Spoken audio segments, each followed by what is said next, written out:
TV Cristo Vive. Un canal de bendición. Un canal para toda la familia. Un canal de restauración que te toca el alma y el corazón. En YouTube, canal TV Cristo Vive. Predicación, cultos en directo, enseñanza bíblica, estudio bíblico, alabanza, consejo pastoral,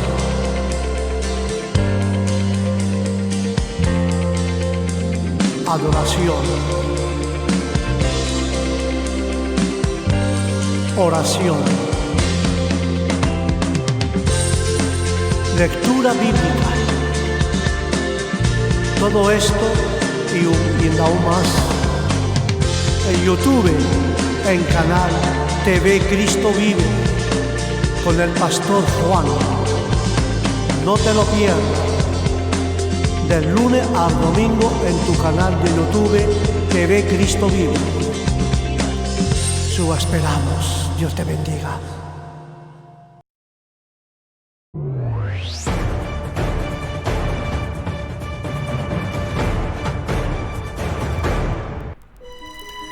Église Christ vit en moi. Présente le verset du jour avec le pasteur Jean. Le verset d'aujourd'hui, Évangile de Jean, chapitre 1, verset 50. N'oublie pas, le vendredi 28 juillet à 10h du matin sur ta chaîne de YouTube. Nous vous attendons à 10h du matin le 28 juillet. Dieu vous bénisse. Shalom.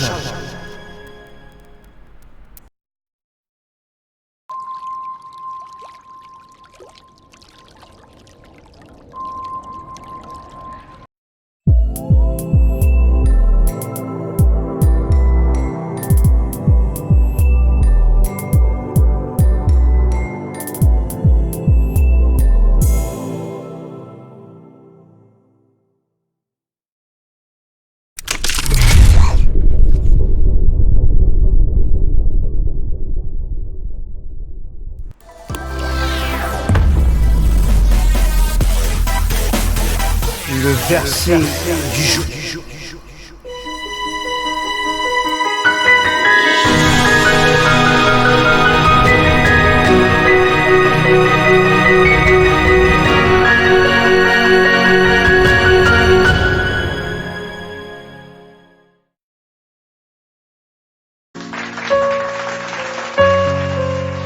Bienvenue frères et sœurs pour le programme Le verset du jour.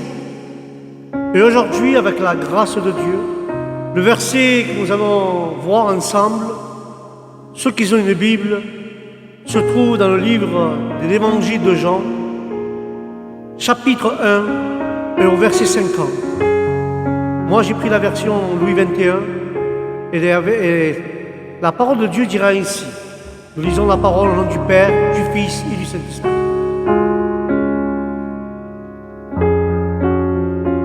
Jésus lui répondit, parce que je t'ai dit que je t'ai vu sous le figuier, que tu crois.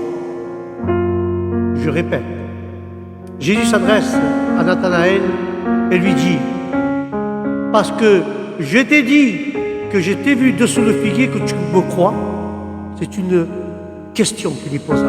Alléluia, béni soit sa parole.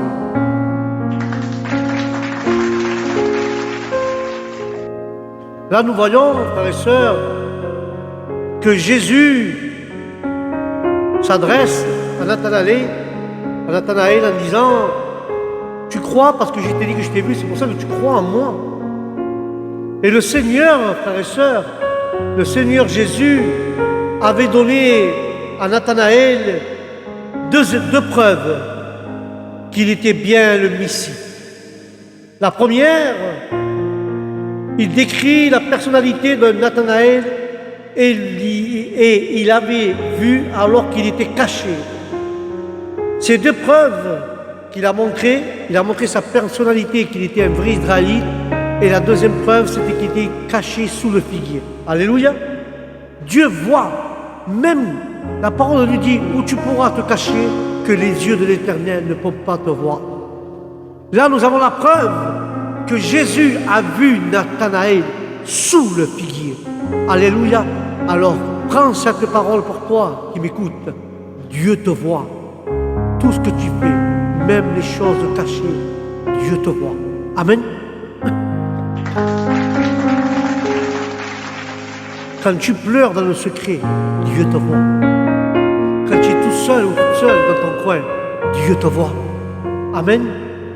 Et quand Jésus déclare la personnalité et qu'il a vu dans le fil dessous le figuier, alors il lui pose une question, il lui dit à Nathanaël, pour ça Nathanaël, il a cru, parce que personne ne savait que Jésus, que son ami, et que les gens ne savaient pas que Nathanaël était sur le figuier en train de prier. Ils ne savaient pas que c'était un vrai Israélite. C'est pour ça que Nathanaël crut à Jésus. Parce que ces deux preuves s'avèrent suffisantes pour Nathanaël. Et il crut à ce que Jésus était le Messie. Amen. Il y a des fois qu'il y a des gens qui doivent voir pour croire.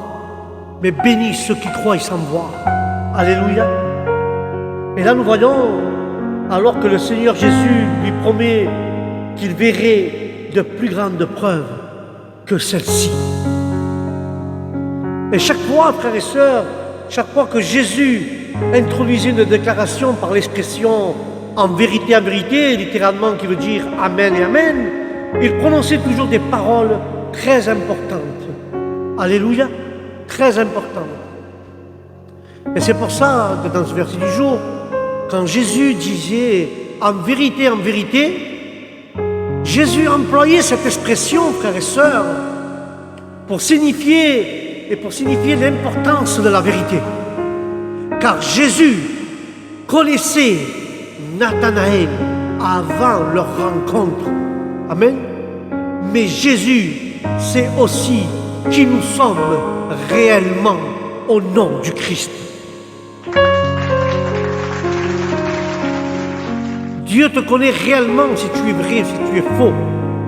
Dieu connaît réellement si tu pries, si tu ne pries pas.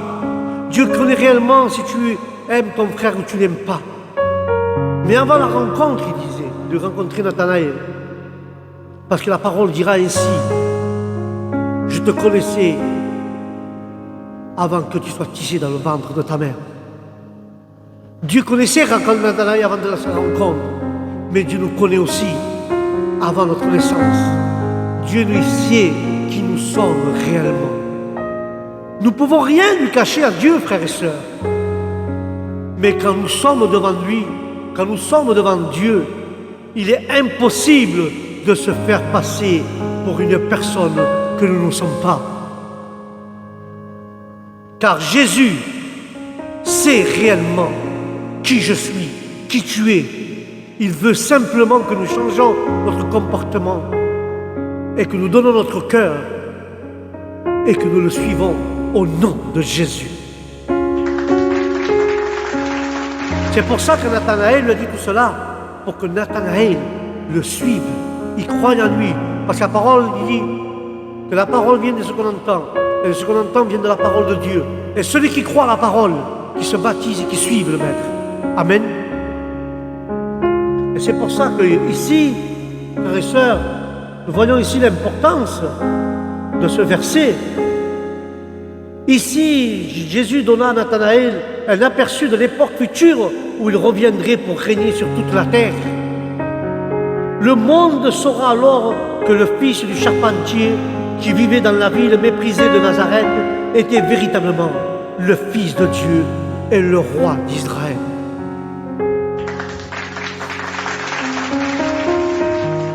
Et à cette époque, le ciel sera ouvert.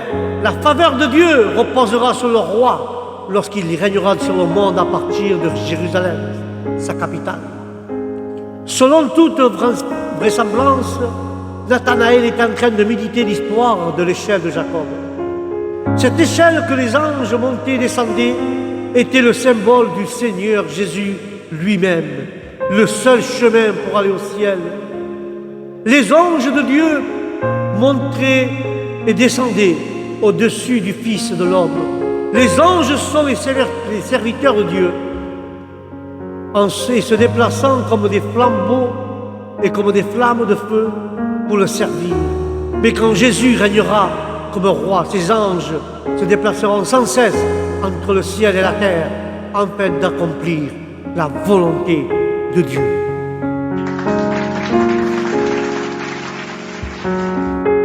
Alors Jésus indiquait à Nathanaël qu'il avait aperçu, et là il lui montra une petite preuve du fait qu'il était le Messie lors du règne futur de Christ. Il verrait le Seigneur Jésus pleinement révélé comme le Fils loin de Dieu. Alors toute l'humanité saurait que quelqu'un de bien est réellement sorti de Nazareth.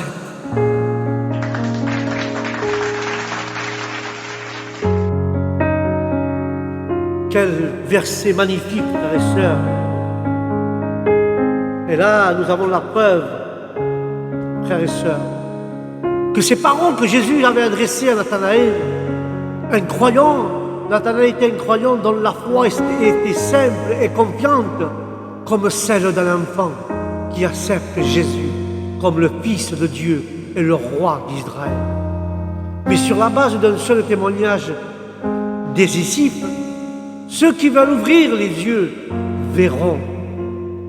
Nous avons et nous devons tristement, et nous sommes et nous devenons tristement aveuglés par les choses du monde, parce que nous fermons les yeux à la vérité.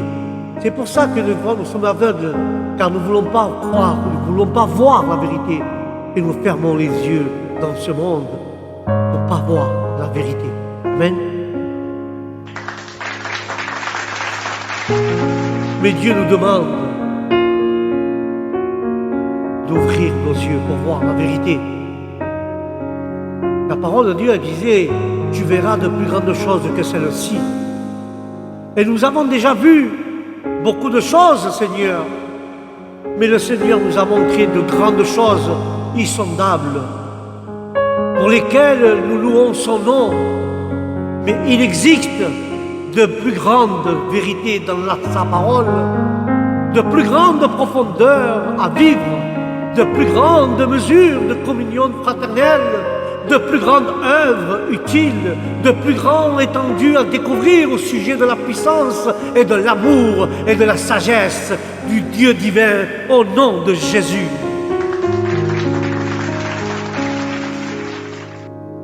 Il nous reste encore à voir des choses, frères et sœurs, pour autant que nous voulons croire et nous devons croire à la parole du Seigneur et nous devons croire au Seigneur. Mais la faculté d'inventer des fausses doctrines provoque la ruine. Mais la puissance de Dieu est de discerner la vérité. C'est une bénédiction que Dieu nous donne. Le ciel nous sera ouvert et la voie pour y arriver nous paraîtra avec clarté dans le Fils de Dieu. Amen.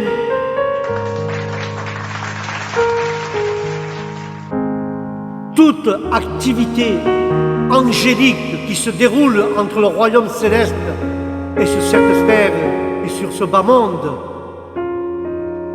nous deviendra davantage manifeste.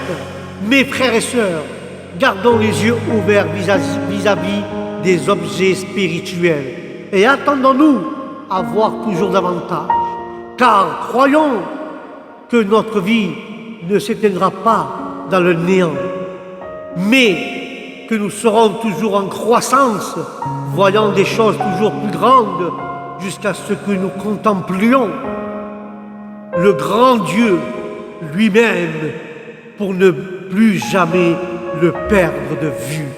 Amen et Amen. À toi soit la gloire, Adonai.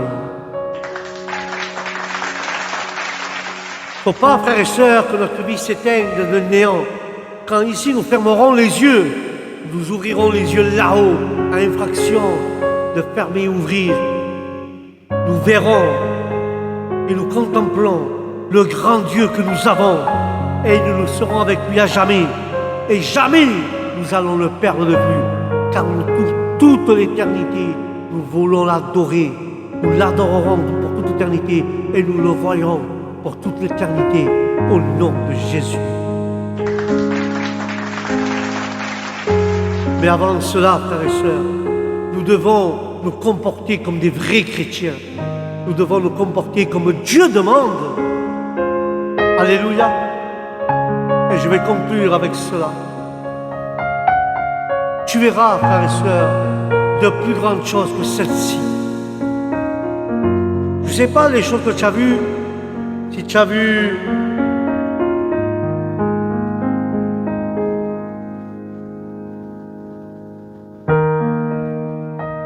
une guérison, si tu as vu que ta maison, Dieu l'a bénie, a converti ton mari, a guéri ton fils, ou a changé ta situation, ton comportement de vie, merci Seigneur, c'est un miracle que Dieu change les cœurs. Mais tu verras des choses plus grandes que cela, dit la parole. Et je le crois par la foi qu'il y a des choses plus grandes encore. Peut-être tu as vu ressusciter un mort, peut-être tu as vu voir un aveugle, je ne sais pas moi. Mais à part ça, il y aura des choses plus grandes que cela. Mais pour moi, personnellement, frères et sœurs, je parle pour moi, à mon titre personnel, c'est bien beau que les aveugles voient, c'est bien beau que le boiteux marche, c'est bien beau que le sourd entende, c'est joli, frères et sœurs, que les personnes guérissent. Je suis par contre, au contraire, j'aime cela. J'aime que Dieu guérisse les gens, j'aime ce que Dieu se manifeste à travers les maladies, j'aime cela.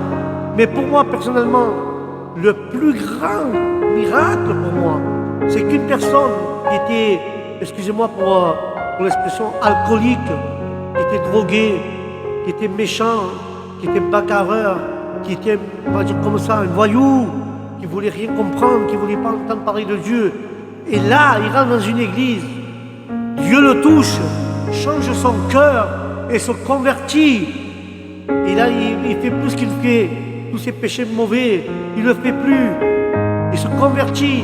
Pendant un temps, il va aux réunions.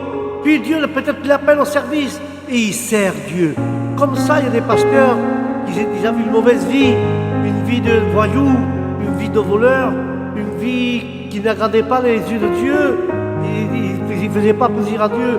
Mais aujourd'hui, ces gens-là, ça, c'est un grand miracle pour moi. Prêchent la parole de Dieu. Eux, en étant alcooliques, en étant drogués, en étant des voyous, qui ne voulaient rien savoir. Dieu les a transformés, les a convertis. Et aujourd'hui, j'en connais comme ça qui servent Dieu. Mais avant, ils étaient des drogués, des alcooliques. Et ils étaient des voyous. Mais aujourd'hui, ils servent l'éternel Dieu, le vrai Dieu d'Israël. Et avec cela, je veux te dire, ne perds pas l'espoir. Tu verras des choses aussi grandes que ce que tu as déjà vu. Car nous avons un Dieu grand, très grand. Les cieux ne peuvent pas les contenir. Pour ça, je t'invite ce soir à te dire, écoute bien, ne perds pas espoir.